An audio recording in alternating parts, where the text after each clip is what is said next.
I want to talk about addiction today, because addiction is rife in each and every one of us. It really is. It is addiction to Facebook, addiction to Instagram, selfies, going to the gym, exercising too much, addiction to work. Now take it to the biggest extreme. Now when we talk about addiction, the first thing we think about is drugs, alcohol, excessive shopping, gambling, whatever it might be. But the thing is, addiction is everywhere and it plays up in our lives with each and every one of us. Yes, the next person may be a bit more extreme than the other person, but it's there. It's there. It's a thing. So what exactly is addiction all about? Well, addiction is this big gaping hole we hold inside of us. And what actually happens is when we have this big gaping hole, we want to fill it with stuff that makes us feel good. But how did that hole get there in the first place? It's through negative experiences that basically start to separate us within, because that's what any kind of dysfunction is. It's feeling separate, not whole. And then you start to break open. You feel unsupported. You start to feel depression, anxiety, whatever. And then you start to need to cope and feel better by basically pulling something in from the external into that gaping hole that I speak of to temporarily make you feel better. Okay. And that only lasts for a short amount of time until you go on and have to do it again and again and keep repeating these cycles. But you're not actually ever feeling at peace and still and calm and happy and joyous. Never, because addiction is always at play. Now, how do I know so much about this? Because my story started with drug addiction. I was 12 years old and I started to just feel very, very uncomfortable in my own skin. I didn't feel like I fit into society. I started to smoke cigarettes to just give me that high, that buzz, to actually separate from my actual reality, with the fact that I felt very lonely. Even though I had friends, I didn't feel like I had friends. I was always on the outside looking in. That was the energy for most of my life. And as I got older, by the time I got to 14, I was smoking weed. By the time I got to 15, I was doing amphetamine and speed. By the time I got to 16, it was cocaine and ecstasy. And then it just kept going until I found myself smoking heroin every single day of my life. And it just got darker and darker and darker, because that need to fill that gaping hole inside of me, which was my loneliness, my disconnection from spirit, which I only started to understand and delve into later on in life. But as a youngster, I just knew that I felt absolutely terrible, and I needed something to pull in to make me feel better, for me to just leave the planet and be in a different dimension and not deal with this here. And that's how I rolled. And I went through that for many, many years. A good 10 years of my life was lost on either going to get high or being high. And then the almighty come down was when you can't do that anymore, because then eventually the wheels fall off. There's no more drugs that you can fill that space with, because you've done it all, and there's just no more road left. And that is when I experienced 3 nervous breakdowns in my life as a result of all of this, through extreme anxiety, clinical depression, because you can only go that long without connecting to self and feeling that dark energy of separateness, of separation. You can only go that long until the body does start to shut down. And that's exactly what happened to me. So I spent many years trying to fix myself through counsellors. I spent many years going into the conventional forms of therapy because my anxiety was so high and I couldn't really function in society, because I used to have really, really bad panic attacks. And yeah, I just couldn't fit into society. I'd now become this dysfunctional person. So what actually happened was, the breakthrough was my path turned when my mother found somebody who did yoga and meditation. I mean, I knew nothing of this stuff when I was 17 years old. Nor did my mom, but she just knew that where I was going didn't work. So that's what we started to tap into. And then bit by bit, I started to feel and work with what is called your energy field, not just your physical. Because with my counseling sessions and everything like that, I adopted it from a mental standpoint, which was talking about my problems, but not really resolving them or clearing the root system of the energy that caused me to go into my drug addiction. So that's what happened. So I came away from the counselors, the physical way of being and all the rest of it, and I started to step out into this more, what we can call, alternative way of healing.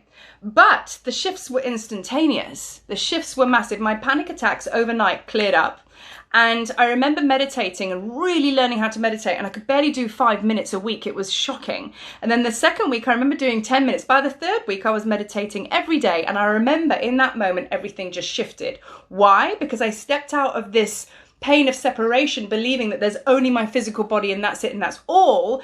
And then I crossed over into, wow, there's so much more than this. There's everything. And this is where I healed myself, by working in the energy fields here and healing the blockages, which were consequently causing this big gaping hole inside of me here, which made me do all the drugs. So you see, we can sit there and we can sit in all sorts of situations and scenarios and talk our way around the houses about why we drink so much, why we smoke those cigarettes, you know, why, you know, and really focus on the substance and the issue. But what if I said to you, let's focus within, let's go into your mental body and find out what belief systems are firing, negative belief systems, which create negative behavioral patterns. What is firing up that is making you reach out there to have a temporary fix to make yourself feel better? What's the root cause? You know, what is your addiction to pain? Not your addiction to cocaine, your addiction to shopping or whatever. What is your addiction to pain? Because we all have it. So that's a big question, is it not? Because you're really going down through the layers. So addiction is something that is has most of us in a throat hold. And you know what's also quite scary is a lot of us don't realize we're addicted because we're in the gym every day and we only relate to addicts that are in the 12-step program or are in rehab. But actually, can you not go to gym 7 days a week? Could you maybe not run on that day? Maybe go and do some yoga, or maybe just rest your body. And as I say this to professional people who just like run and exercise like so intensely, they start to get anxiety. So there's a perfect example of addiction, because addiction is being reliant on an external substance or thing to support you. But we don't need those supports at all. If we are in wholeness and we're healed and we're healthy and we're in alignment and our energy is good and then our physical bodies will be good, right? Well, if that's all in alignment and we're all healthy and whole and happy, we don't need anything to make us feel anything better than what we got vibing on that day. Like me, I feel amazing all the time, and I don't need a cigarette anymore. I don't need a line of coke. I don't need to go and smoke some weed. I mean, I barely drink, but I will have a drink if it so calls. But I'm in this neutral place of peacefulness and happiness.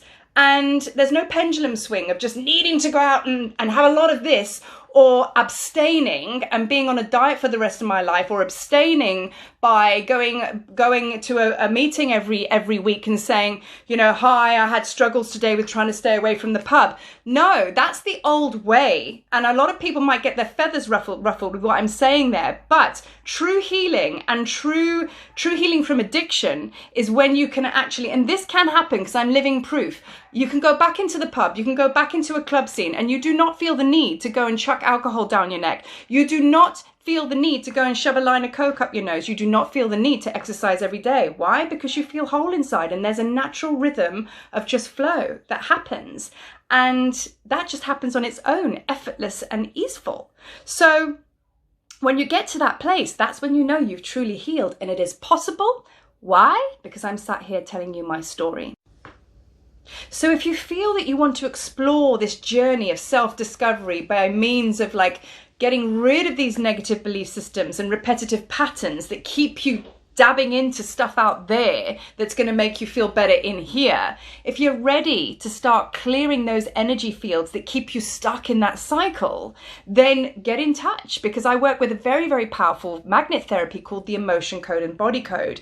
And this particular therapy really goes in deep to dismantle the blockages and the root system that I speak of that supports these negative patterns. And then once you start to align, you start to have a healthier relationship with your exercise regime. If you have an addiction to substances or something that is propping you up, once you start to heal, you start to feel whole. There is no need for them anymore. So we start to close this big gaping hole that I speak of, and we start to fill it with light instead of external substances or things, as I say. So yeah, the motion code and body code changed so much for me. That is why I decided to study in it and share it with others, because it was actually an integral part of my own personal healing and transformation. And as I say, here I sit with my story, living proof that it does work. So I very much look forward to working with you, and urge you to get in touch if you're ready to go deeper into the journey. So thank you so much for listening. Peace.